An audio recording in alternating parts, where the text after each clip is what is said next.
Cuentos de Navidad y Reyes, de Emilia Pardo Bazán. La oración de Semana Santa. El último Shah de Persia, que según nadie ignora, murió a manos de un fanático, tuvo en su historia una página de muy pocos conocida, y yo la ignoraría también a no referírmelo a una viajera inglesa, de esas mujeres intrépidas e infatigables que registran con emoción y curiosidad los más apartados confines del planeta. ¿Cómo se las arregló Miss Ada Sharpthorne, que así se llamaba la inglesita, para obtener la confianza y casi la privanza del Shah y penetrar en la cerrada magnificencia de su palacio y conocer íntimamente a sus allegados, áulicos, cortesanos y generales, es punto de difícil investigación? Pero seguramente, al aspirar a este resultado, no se valió Miss Ada de ningún medio reprobable, pues compiten en esta valiente exploradora la decencia y pulcritud de las costumbres con la austeridad del criterio moral y la delicadeza de la conducta.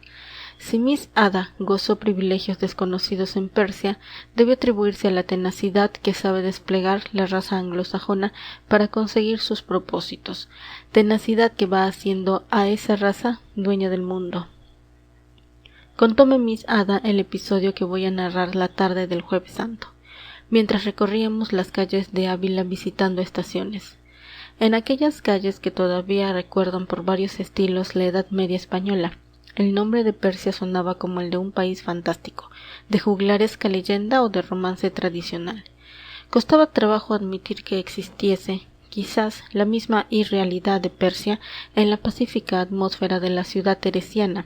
Acrecentó el interés de los extraños recuerdos de viaje que evocaba Miss Ada y que intentaré trasladar al papel sin alterarlos. Nazaredino, empezó la inglesa, era un monarca absoluto, a quien sus vasallos llamaban sombra de Dios, y que disponía de haciendas y vidas, con dominio incondicional. No sé si ahora se habrá modificado el régimen interior de Persia. Entonces, y son épocas bien recientes, no había allí más ley que la omnímoda voluntad de Nazaredino. Para mayor desventura de sus súbditos, el Shah no conocía el cristianismo, o por mejor decir, no quería conocerlo, ni permitía que se propagase en sus estados opinión alguna que se apartase del código de Mahoma. Quizás comprendía que Cristo nuestro Señor es el verdadero enemigo de los déspotas, y que la libertad y la dignidad humana tuvieron su cuna en el humilde establo de Belén. Esta misma intransigencia del Shah con nuestra santa religión me incitó a probar si le atraía el terreno de la controversia, a fin de combatir sus errores. Aprovechando la rara amabilidad con que me acogía, me dediqué a catequizar a Nazaredino, y buscando el flaco de su orgullo, comencé por pintarle la gloria y prosperidad de naciones cristianas como Francia y la Gran Bretaña, superiores en las mismas artes de la guerra a las naciones sujetas al fanatismo musulmán. Mis argumentos parecían hacer mella en el monarca. A veces le vi quedarse pensativo, acariciando la negrísima y puntiaguda barba, con los rasgados ojos de pestañas de azabache fijos en el punto imaginario de la meditación. No era un necio, ciertas ideas le movían a reflexionar, ciertos problemas se le imponían a pesar suyo, al través de su oriental indolencia y su soberbia de dueño absoluto de muchos millones de seres racionales. Despaciosamente, en correcto inglés, solía, transcurrido un rato, contestarme, no sin alguna inflexión de desprecio en su voz grave y bien timbrada. Jamás me convenceré de que sean heroicas y viriles naciones que se postran ante un Dios humilde, muerto en un suplicio afrentoso. El gran atributo de Dios es el poder y la fuerza. La única explicación que encuentro a ese enigma es que vuestras naciones se llaman cristianas sin serlo realmente, y cuando funden cañones y botan al agua barcos blindados, niegan a su Dios con los hechos, aunque le reconozcan con la palabra. Y porque lo niegan han logrado el predominio que ejercen. Si se atuviesen a la letra de su fe como nos atenemos nosotros a la nuestra, nosotros les pondríamos la planta del pie sobre la garganta. Al hablarme así Nazaredino, dejábame confusa. Pertenezco a las ligas del desarme y de la paz universal, y confío más en la energía del amor y de la fraternidad que en todos los ejércitos de Europa reunidos. Mas, ¿cómo hacer entender la verdad a un bárbaro?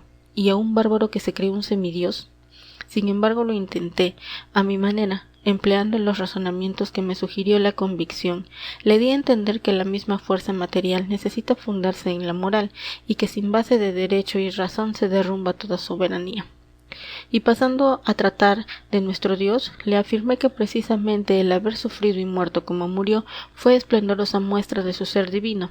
El Shah, moviendo la cabeza, me contestó entonces esta atrocidad: de esa misma manera que pereció tu profeta, sucumbe todos los días alguno o muchos de mis vasallos, y ni aun así conseguimos acabar con la perniciosa secta de los babistas, cuyas doctrinas se asemejan a la de vuestros evangelios.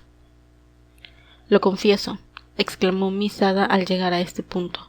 Tan horrible declaración me trastornó, y estuve a pique de prorrumpir en invectivas contra el tirano. Me reprimí trabajosamente, y Nazaredino, de pronto, como si se hubiese olvidado del giro de la conversación, me anunció que al día siguiente se verificaría una representación teatral en los jardines de palacio, y que me convidaba a ella. Son estas funciones dramáticas espectáculo favorito de los persas, y todos los viajeros las describen. Se celebran de noche, a la luz de los farolillos y linternas y de las hachas encendidas, y el telón de fondo lo ha hecho la naturaleza, una cortina de árboles, un macizo de flores, una fuente, un ligero kiosco constituyen la decoración. Habituada a asistir a tales funciones, me sorprendió sin embargo el aspecto del escenario y el golpe de vista del concurso. En primer término, sillones para el Shah y los altos dignatarios. Detrás, la servidumbre, la multitud de funcionarios y parásitos que pululan en el palacio, infestando sus galerías, claustros, patios y salones. A la izquierda, una especie de tribuna o palco cerrado por rejas de madera dorada y pintada de colorines, desde el cual presenciaban la función, ocultas a los ojos de todos, las esposas de Nazaredino.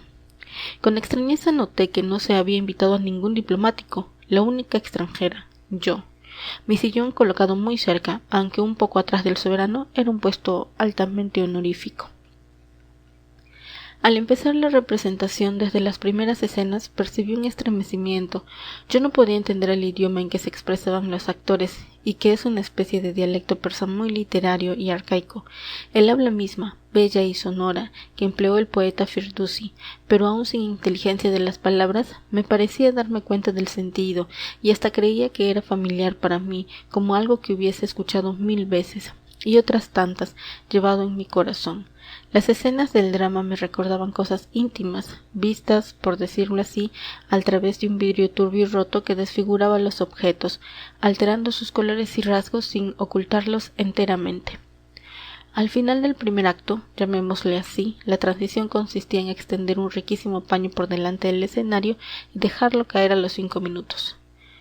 Y mientras nos presentaban amplias bandejas cargadas de golosinas, refrescos y sorbetes, de súbito vi claro. El asunto del drama no era sino la vida de Jesucristo, interpretada a estilo persa. Se apoderó de mí una tristeza involuntaria, temía una profanación, una burla, cualquier desmán que hiriere mis sentimientos, y hasta que pudiese obligarme a faltar al respeto al monarca levantándome y retirándome. En voz baja le pregunté si creía que me sería posible permanecer allí, y al Shah, con lenta inclinación de cabeza, me tranquilizó. Después, volviéndose a mí, murmuró seriamente, con toda su oriental majestad: «No temas ofensa alguna para tu fe, ni para tu gran profeta». En efecto, las páginas principales de la Sagrada Vida iban desarrollándose más o menos ingenua y peregrinamente interpretadas, pero con profundo sentido de veneración y de simpatía hacia el Salvador de los hombres. Jesús aparecía niño, jugando en el atrio del templo. Después le oíamos predicar a las multitudes, presenciábamos la tentación en la montaña, el diálogo con Eblis, genio del mal, y por último, en el tercer acto, penetrábamos de lleno en el drama de la pasión. Al ser preso Jesús en el huerto, no sin que se trabase ruda y encarnizada batalla entre los discípulos y los sayones, que todos iban armados hasta los dientes, con cangiares, puñales, pistolas inglesas y espingardas, y dispararon hasta agotar la pólvora, siendo esta parte de la función, gracioso anacronismo, la que más parecía entusiasmar al auditorio. Era indudable que el papel de traidores lo desempeñaban los enemigos de Jesús, lo cual se traslucía hasta en el modo de vestirse y de caracterizarse, los actores, siniestros y feroces, antipáticos de veras. Al principiar el acto, cuarto, que debía ser el último, el actor que desempeñaba el papel de Jesús apareció atado a una columna de jaspe y empezó la escena de la flagelación, que desde el primer instante me crispó los nervios. Supuse que se trataba de un juego escénico, pero así y todo salté en el asiento y me tapé los ojos con el pañuelo disimuladamente. Era el actor un hombre joven, como de unos 28 años, de noble tipo semítico. Llevaba los negros cabellos crecidos y partidos en bucles, y en la escena de la tentación, dialogando con Eblis, había tenido acentos llenos de dignidad, de desdén y de dulzura, conmovedores hasta para los que no entendíamos los conceptos. Ahora, amarrado a la roja estela con el torso desnudo y el rostro respirando un entusiasmo misterioso, una sed de sufrir revelábase sin duda como trágico o genial. Tanta era la verdad de su ficción, la expresiva fuerza de su actitud. Por lo mismo, no quería verle, me conmovía demasiado. El silbido de las cuerdas y de los látigos rasgó el aire. Escuché cómo sonaban al herir la carne viva, y hasta oí un sofocado gemido, que semejaba involuntario. Y la voz del Cha, su acento de mando grave y sin embargo cortés, me obligó a atender a pesar mío, diciéndome en inglés con irónica entonación: «No te niegues a mirar. Lo que sucede ahí no es farsa, sino la realidad misma. Persuádete de lo fácil que es padecer resignadamente y hasta con gozo. El papel de tu profeta lo está desempeñando a lo vivo y sin protestar un babista condenado a muerte. Ya le verás crucificar después».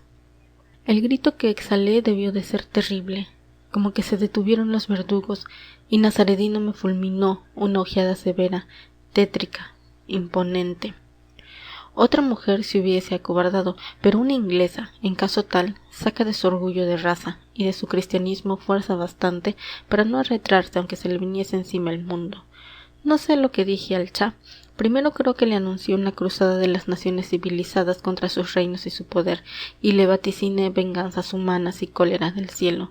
Mas como el tirano permaneciese impasible y aún firme y aferrado a su crueldad, una inspiración me sugirió que la causa de Jesús ha de sostenerse por medio de la piedad y de las lágrimas, y arrojándome de súbito a los pies del Nazaredino, cogiendo sus manos llenas de anillos magníficos, las besé, las mojé con llanto, las sujeté, las apreté, hasta que una voz, a mi parecer descendida del cielo, murmuró casi en mis oídos: «Levántate, extranjera, serás complacida, te regalo la vida de ese perro». No sé lo que respondí. Debieron de ser extremos de júbilo tales que el grave y pálido rostro del Cha se iluminó con una fugitiva sonrisa, y su mano derecha, salpicada de mi lloro que resplandecía sobre las sortijas de piedras, se extendió en imperativo ademán, comprendido instantáneamente por los que torturaban al desdichado, ya cubierto de sangre. No era sólo la vida, era la libertad lo que le otorgaba aquel gesto mudo, y en el exceso de mi alegría echéme a llorar otra vez. Al llegar aquí guardó silencio la inglesa y yo solo acerté a preguntar: «¿Y qué fue del hombre a quien usted salvó?». «Ese hombre», balbuceó Miss Ada, «2 años después asesinó a Nazaredino». «Sí, él mismo, el perdonado». Ya ve usted cómo no hay en el mundo sino una verdad, que es la verdad de Jesús. Para un cristiano sería sagrado el hombre que supo perdonar siquiera una vez, y yo, desde ese entonces particularmente, estos días de Semana Santa, rezo siempre por el que me regaló una vida. Imploro a Dios, como imploré al Rey Absoluto, que al fin me escuchó y se ablandó. Tal vez sea una ilusión rezar por Nazaredino, pero ilusión que me consuela. ¿Y por el matador, no reza usted?, interrogué cuando nos detuvimos ante el bello pórtico de la catedral. «También debo hacerlo», exclamó Miss Ada después de vacilar un instante.